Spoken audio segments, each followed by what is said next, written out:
Hello. I am here with Sari Factor, the Vice Chair and Chief Strategy Officer of Imagine Learning. She's joining us today from Tempe, Arizona. Sari, I would love to hear why you're in Arizona. Well, this is our Imagine Learning headquarters is here in Tempe, Arizona. We're Okay, right between Arizona State University and Sky Harbor Airport. I can see the cool. planes landing from my office, which is wonderful. We went from Why? Chicago, New York, to the West when I came out here Uh, to do first E2020, which has now grown into what Imagine Learning is.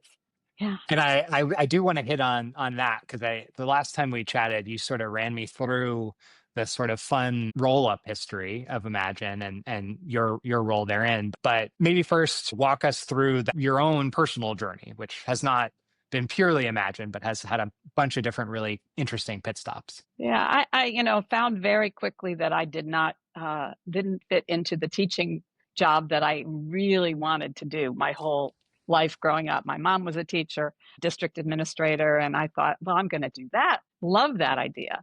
And then I got into the classroom and said, this is not for me. Mm. But I quickly got into an early experiment with one of the textbook publishers doing what they called at the time electronic publishing.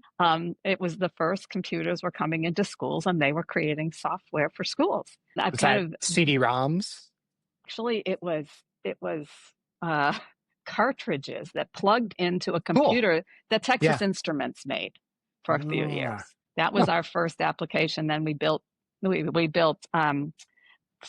floppy disks way before CD-ROMs. Yeah. We had Yeah. floppy disks with software on them. This was 1980, a long time ago. We were talking about Texas Instruments just last night as it relates to AI of, this former superintendent we were having dinner with was saying he was there when they had banned graphing calculators. Hmm. I think he was actually a physics teacher at the time, and Right. his students they had banned graphing calculators, and this person went through the process of ordering like millions of dollars of graphing calculators once the ban had been lifted. Maybe we can uh, Reminiscent of what's happening today, right? You think about exactly. those things, banning calculators, bringing technology in the form of those calculators, and then, AI and what it's doing today in schools. The Exactly. immediate was ban, and then it's, well, how are we going to work with this new technology that's all around us?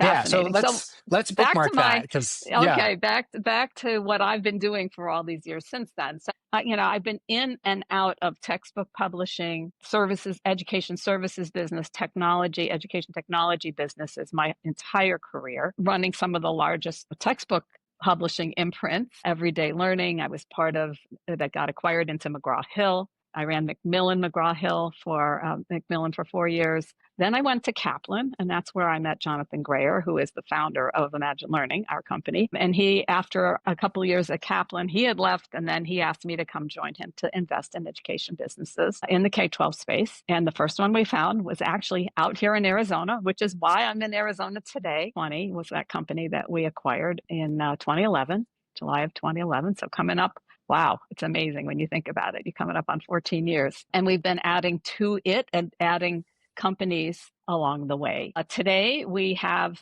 that courseware business, which is full courses for grades 6 through 12, and an instructional services business where we can provide the educators to teach virtually. And that's used mostly for virtual instruction, credit recovery. It's really a student self-directed application. We have the Heritage Imagine Learning products, which were supplemental and intervention, English language learning software. And then most recently, we've gotten into core curriculum, high quality instructional materials for math, science, social studies, and English language arts, all digital first. So the idea being that starting with digital, you have ways to help teachers create the learning experiences in the classroom that are both effective and engaging for their learners, and they can customize to meet individual student needs. And increasingly, we're seeing how these products come together into an ecosystem for schools. Can we just? I want to hear the 2011. Like you and Jonathan are sitting in a room, and you've. We don't have to spend a ton of time on Kaplan, but like you've sort of just done this big roll up in the more higher ed side of the Well, world. that was Jonathan. That wasn't me. I ran a little K-12 piece of that for Sure. him. Yeah. Like Kaplan has a tremendous amount of success rolling up a bunch of different businesses. That's right. you both leave, and are you sitting in a boardroom somewhere and you're trying to think like, what is the next direction for us? What is the next direction for education? What was that conversation like? Yeah, I so like, I mean, it's the yes, genesis I of a was really sitting big in an company. office. I was sitting in an office in Greenwich, Connecticut for a year. I mean, I started in Huh. 2010 and we identified this company. We had identified others over the year. And we actually we were trying to buy a couple that just didn't work out. And then we found E2020 in December of 2010 and did the deal in July of 2011. So, there was a long period of kicking tires and creating, a business case around where we wanted to be and a thesis. We wanted to be as close as we could to teachers and the work that they do to improve instruction.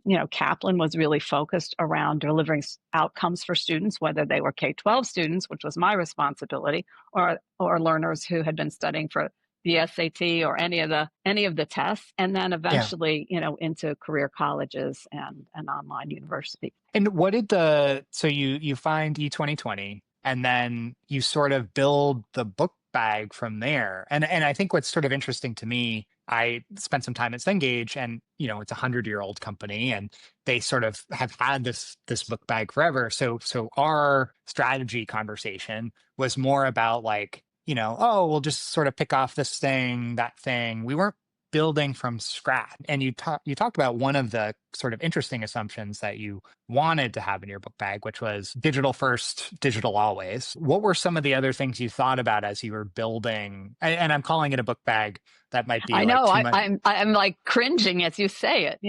This is a word that I've been trying to eradicate for years, and Sorry.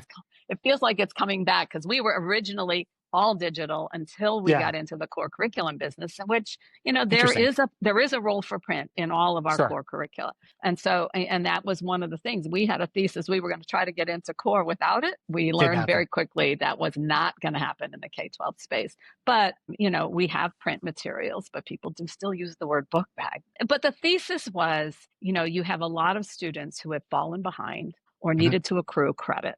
Credit recovery is a thing. Kids fail a course or fail a part of a course and they have to go back and take it. The problem is some kids only need a little bit more to get over the hump and pass the course, and other kids need the whole course. So if there's a way to test through on a competency basis, and this is very much like a competency-based learning approach Yeah. to a high school course or a middle school course where you test through it. There's an assessment at the beginning of the course, and then it puts you into the segments you still need to learn. The software has identified that you haven't mastered. So, and having a class that does that is very difficult. It is Yeah. really a perfect use case for personalized instruction because everybody's at a different point and everybody needs a different kind of application. And so the software was purpose built for that. And just to make sure, to put a fine point on it for folks who are maybe not as familiar with it, it's the reason that it's hard for a school or a district to service that need is typically you're only dealing with a handful of students at a given school, and therefore like assigning a teacher to a classroom is like a tough use of resources versus It's being very able to give it difficult. to you and having your team be able to aggregate across schools and districts to sort of better utilize that resource. Yeah, initially, I mean, schools had labs. When we came into this business, schools had labs and the kids would go to a credit recovery lab or they would go to some sort of software lab. They might be taking foreign language at one point in time in that lab, but at this hour it's credit recovery. And the kids sitting in that credit recovery lab, this one might be taking algebra and somebody else is taking US history and somebody else is in the biology course. So everybody's doing what they have to do. And there's a lab monitor, sometimes a teacher, sometimes not. But those kids were working their way through the courses, supervised by a subject area teacher at the local school. They might not be in the room at the time, though. And I think like you guys help facilitate that. Maybe again, I don't want to say like the local school is not effective, but like you're able to see across a bunch more students. Sure. Yeah. It's a scaling thing, right? It's about Right. scale. It's right Yeah. about offering scale. I mean, another use case of Edgenuity's software, we now call it Imagine Edgenuity. Yeah. Um, Another use case is for those students for whom a course cannot even be offered in their school, upper level math and science, foreign languages. So this is another use case that emerged as we started building more courses. Los Angeles Unified, our first work with them was on AP psychology. They had 3 students in this building that wanted to take it and 5 in that, and they didn't have a whole cohort to justify a teacher. So we provided the teacher and the course, and then we were able to work with them. And so that's when we built out the instructional services business, where we could pair the teacher and virtually, which Yeah, grew tremendously through the decade. And then, of course, the pandemic hit, and we had a lot more opportunities then for sure. with the Edgenuity product and instructional services. We've since built a new product called EdgeX, which has a bigger role for the teacher in a competency-based learning model or a virtual learning model. The credit recovery, the teacher wanted to put the kids in the lab and let them work through it themselves, and there wasn't as much role for a teacher. As we're seeing digital and blended learning models emerge, we needed something new, and EdgeX enables us to do that with our new EdgeX software. And to make sure I'm following, that's in a more traditional classroom. No, that is Okay. also meant to be Credit a recovery. virtual or blended classroom, Okay. but I'm not curious. necessarily for the credit recovery use case, Yeah, first-time credit that's use case. so That's what you it's were getting at. taking the learnings that you had in credit recovery and starting to apply them to more traditional type classrooms, right? Yes, yes. Okay. But our core curriculum is different. It's not even on the same platform. It is done differently because there it is a kind of a synchronous classroom, Yeah. teacher there, but very student-centered in their orientation. So imagine illustrative math would be an example of that product. We partnered with Illustrative Mathematics. It was through our acquisition of LearnZillion in 2019. And that is meant to be in person with a teacher in the classroom, facilitating the instruction in the classroom. And maybe this is a good time to touch on the curriculum aligned AI, because I imagine that's a little bit of the manifestation of this theme that we're Exactly. talking about, where you're taking, yeah, well, why don't I let you So explain it? when you think about it, I mean, one of the trends that has happened over the last several years, and you look at the NAEP scores and what has caused the decline of NAEP scores, even before before the pandemic. You had a lot of teachers doing DIY curriculum. You Yeah. had, with students in schools distracting from the main thing, which is instruction in the classroom. And all of that contributed to the declining scores. The bright spots were the districts and states that actually aligned curriculum, looked for high quality instructional materials, trained their teachers with professional learning, and were just maniacal about implementation and implementing that curriculum in the classrooms in their districts or in their states. You saw in the most recent NAEP scores, Louisiana, Mississippi, the Mississippi Miracle, Alabama. improvements in Los Angeles Unified. You see improvements in Philadelphia. Those are customers of ours using our illustrative mathematics curriculum. And they are actually getting results because they are aligned. They are focused on core curriculum. And so we're seeing that trend come back. And this is why curriculum informed AI becomes so important. Early on, not long after ChatGPT arrives on the scene, everybody's trying to create their own lessons. We're back to DIY and unaligned curriculum. Our Yeah. belief is a district makes a commitment to a certain curriculum. They want their teachers to remain within that curriculum and continue to use it with the integrity the curriculum was designed for. And so our AI does that. That is a philosophy that is applying to all the AI we're doing. Okay. First thing we launched was short writing and helping Okay. the teacher with short writing scoring. And that was in our EdgeX. And it's a great example of giving the teacher some time back, right? Efficiency and so on. That is one of our big goals, is giving Yeah. teachers time. But it's time to do what?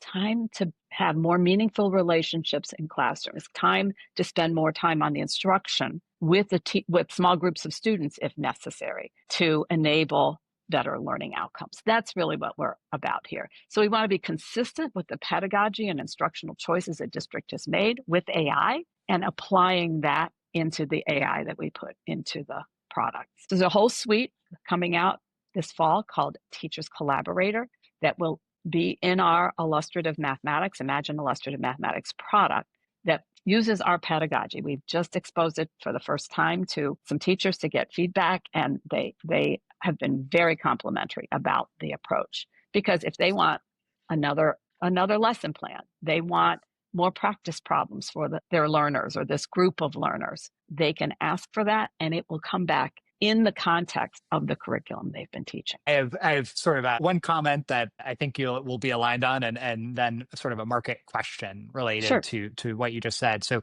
first, I think, you talk about like, whether it's a short writing assignment or some other sort of like, probably more formative, whether it's even a formal assessment or not, but these like sort of places where teachers traditionally have provided feedback, usually in like a fairly extended feedback cycle, Hmm. that I think, to what you're saying, sorting that feedback cycle makes a huge difference to the student and is a task that like probably isn't particularly rewarding to the teacher. Like I don't want to speak for Yes, all teachers, but I do have this sort of like macro theme that I talk about, that like all the like jobs and responsibilities that AI is taking are like not things people really enjoy. So it's like, trying to align standards across different schools in the district that are close but not quite. And like that job is really important. I don't want to make light of it, but like it's not very fun. That is not a right. task I think even the most ardent of instructional designers really like enjoys doing on a day-to-day basis, Hmm. and yet can make a huge difference to the student, right? If you get a piece of feedback on your short essay, 15 seconds versus 3 to 5 days, that can make a huge difference in your life as a student, right? And That's right. it can change your trajectory really, really quickly. That was something we experimented with quite a bit at SEI, Hmm. is like you can't do it for all assignments, and you have to pick the right use cases, but when you do it well, it can really change a student's life, and hopefully make life easier for the teacher. So that's my comment. My question, and I think what's sort of interesting as I look at big companies in the space relative to some of the emergent startups, is the startups feel like they are enabling DIY, whereas the big companies are more focused on, it's not centralization because you are still working at the school level, but it's sort of cleaning up the spaghetti that maybe the startups are creating. And it is a really interesting, like both are using AI to do it, but in dramatically different ways. So I'd be curious if you have, and I'm not trying to like pit, big companies versus startups, but I think it's interesting philosophically, the different approaches. And I'd be curious if you have sort of Well, thoughts on the pros and cons of each. yeah, and I think there's room in the ecosystem for all. Yeah. And what we're seeing, I mean, Imagine Learning started a venture fund to try to understand these small startups. And I mean, we invested in a couple of them very early on, and, to get experience with what people were doing with AI. And it's been instructive for us. And actually, we acquired not one of those, but another company, Pango, last December, that was doing interesting AI that is enabling this very curriculum informed it's vision that we had. So I think there's room in the market for these things.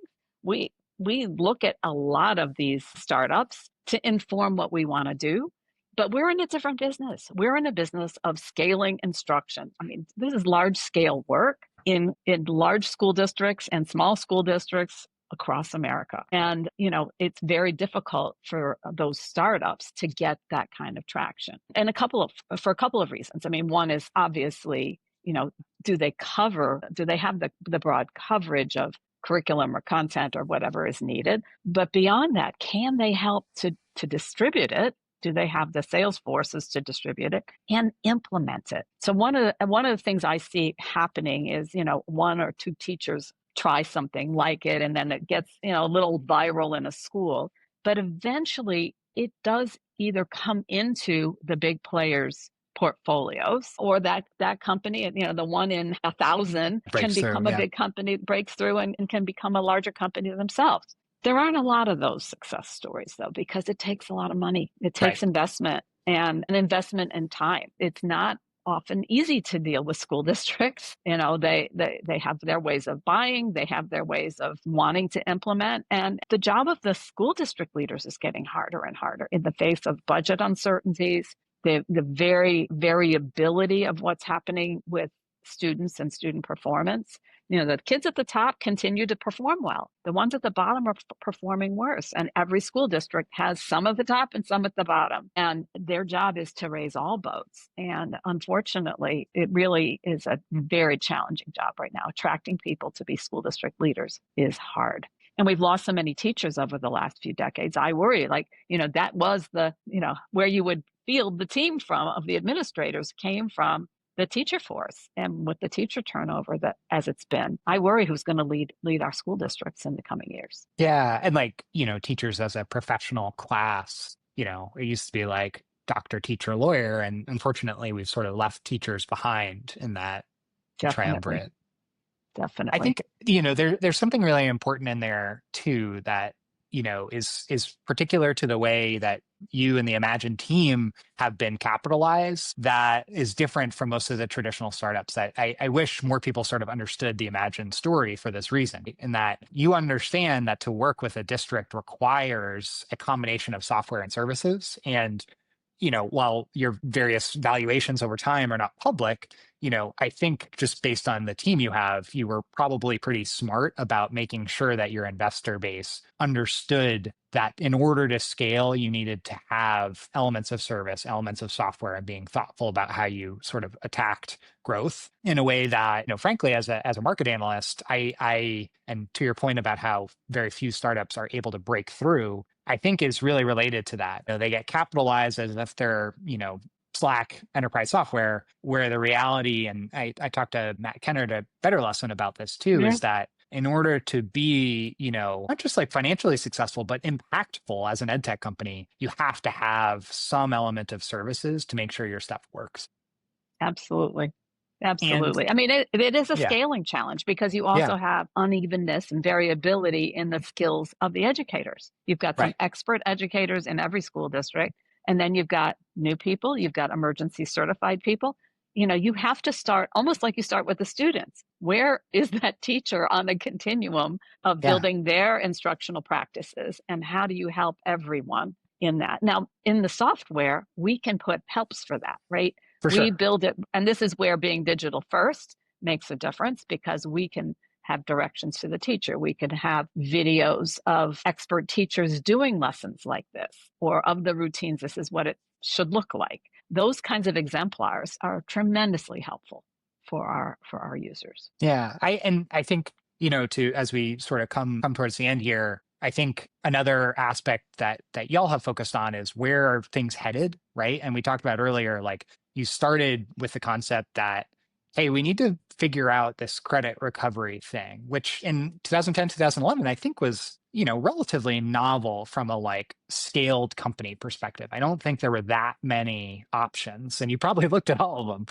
at that point in time. And today, funding for whether it's special education or credit recovery or whatever, I think takes up a pretty significant chunk of school budgets. And you see others in the space, in addition to you guys, coming more into the traditional classroom with the realization that all students stand to gain from some level of personalization and have that sort of dynamic variability. I think I'm curious, and I know this is on your mind, but I honestly don't know how much it has manifested yet and where it's headed as your vision starts to incorporate more workforce components. Mm-hmm. I certainly see that in the narrative about education, and that's as simple as helping direct secondary students to CTE type courses of instruction. And obviously, in higher ed, we talk about economic mobility and future jobs and the future of the liberal arts versus comp sci, et cetera, all the time. But from your vantage as somebody who works with,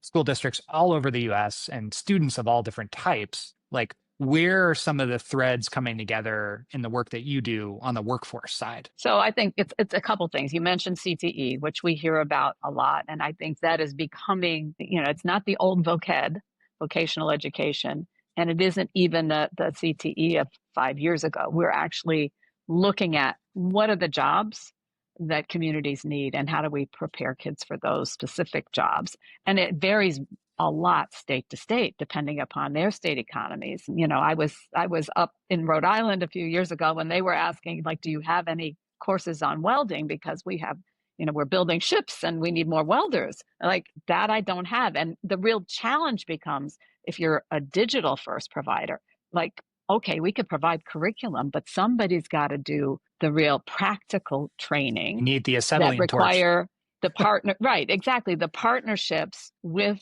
the employers. And that is a really hard thing to scale. The thing that I'm more and more interested in right now, because I don't think we even know all the kind of jobs our students in K-12 systems today are going to be going into, is how do we teach them the durable skills that are going to last a lifetime? And are we building curriculum that will do that? Not only teach the academic knowledge and skills that have been tested, but how do we make sure that kids are getting the communication skills they need and developing and attaining the skills around creativity, critical thinking skills? Much of our curriculum does that. Our curriculum, our core curriculum especially, high quality instructional materials that are inquiry based, that really challenge the kids to work in groups in the classroom to solve problems that are real world problems. That is teaching those skills. We've not made that visible in the curriculum the way we need to. There are lots of efforts right now, the Skills for the Future folks and others who are really thinking about,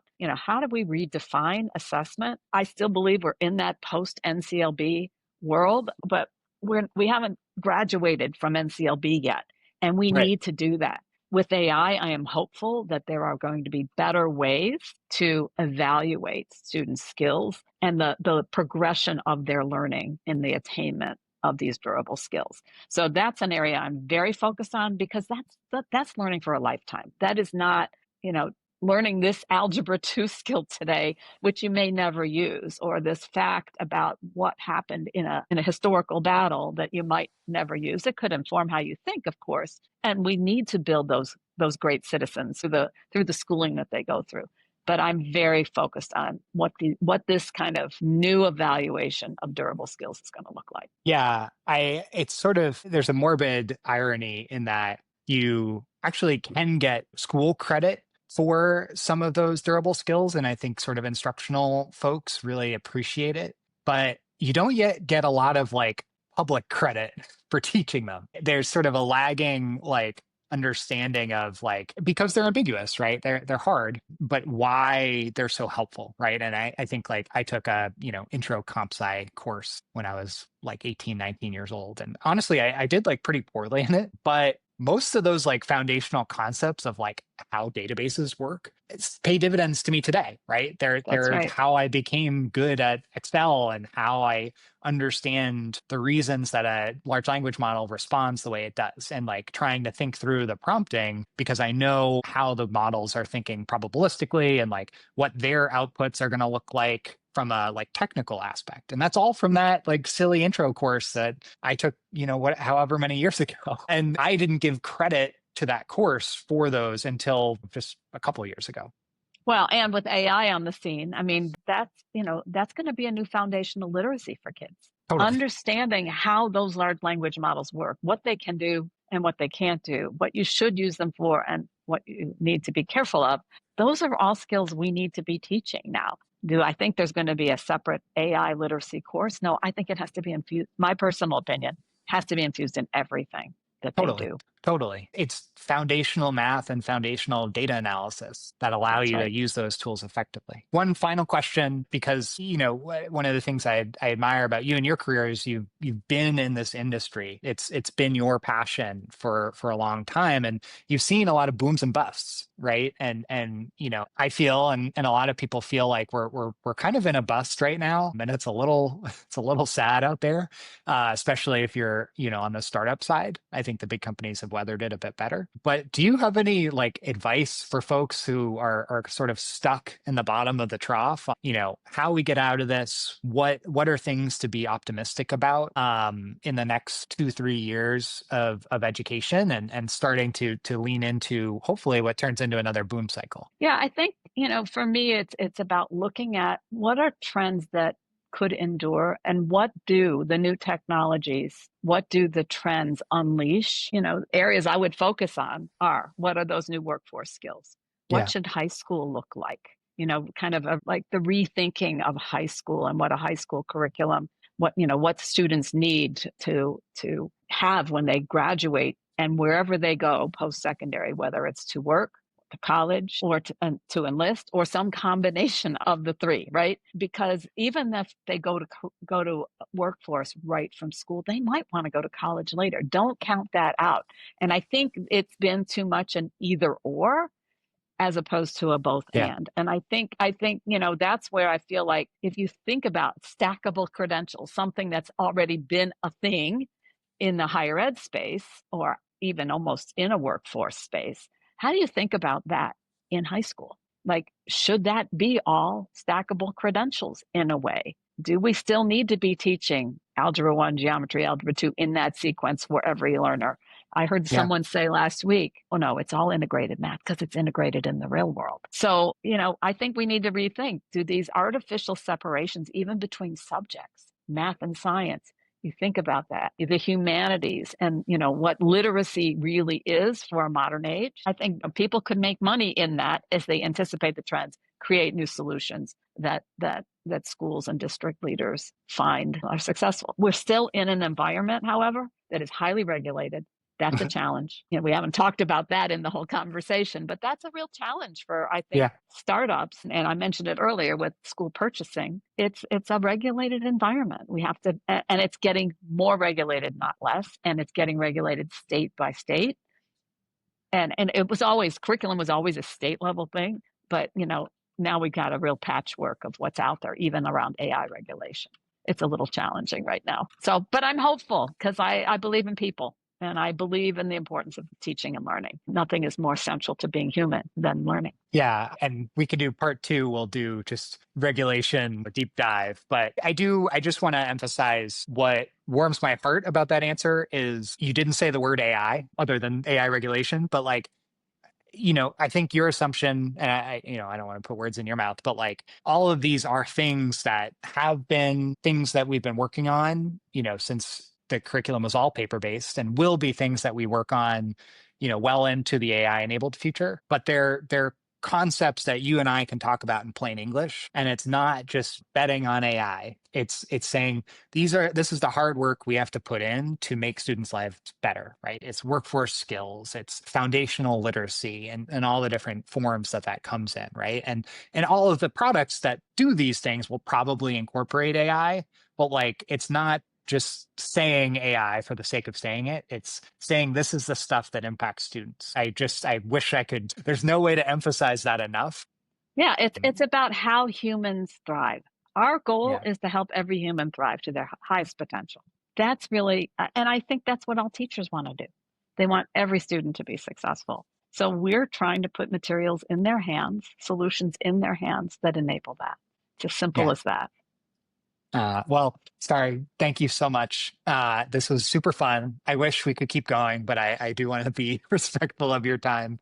And I hope we can do this again sometime soon. Me too. Thanks, Matt. Awesome.